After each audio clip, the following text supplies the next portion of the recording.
Israel and Hamas have agreed to a three-phase ceasefire deal after 15 devastating months of war in the Gaza Strip following the October 7th terror attack in Israel.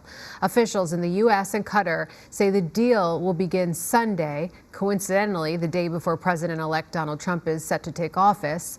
The deal would free dozens of hostages, including 2 Americans. Israel Prime Minister Benjamin Netanyahu says details are still being finalized as there are several unresolved clauses. With more, we are joined once again by retired Marine intelligence officer and global security expert Hal Kempfer. Hal, nice to have you with us again. Hope you are well. Let's explain what we're learning about this deal. When could we expect to see hostages released, and how will these 3 phases work? Well, Sarah, it's broken into 6-week phases. Phase 1 will be 6 weeks. That kicks in Sunday. And Sunday is when you're really going to start to see the hostages start to come in.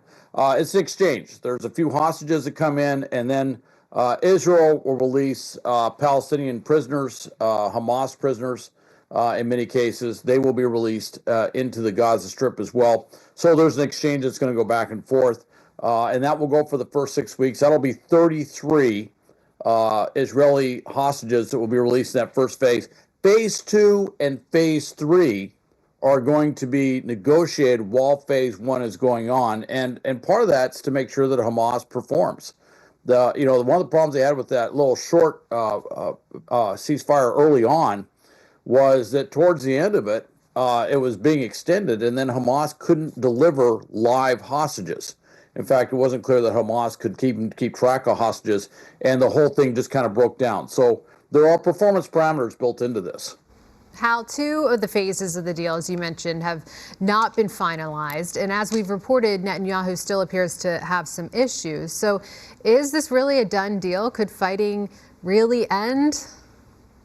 Courtney, it looks like this is pretty much done. I mean, there's so much, let's just say there's so much political gravitas. The announcements are made. President Biden made the announcement. Prime Minister Netanyahu's kind of holding off a little bit on making an announcement. There was a lot of concern going into today that at least one or more members of his coalition may actually drop out and his government would collapse because of this. But one of the things in the background on this is certainly President Biden's been pushing for this, but also President-elect Trump and their 2 lead negotiators have been sitting side by side. And it's made it very clear to Hamas and very clear to Israel that the U.S. absolutely wants to see this done. And it looks like that kind of pressure is what really got both sides to move this over the, well, I wouldn't say it's completely over the finish line, but pretty close. It's definitely set to start Sunday.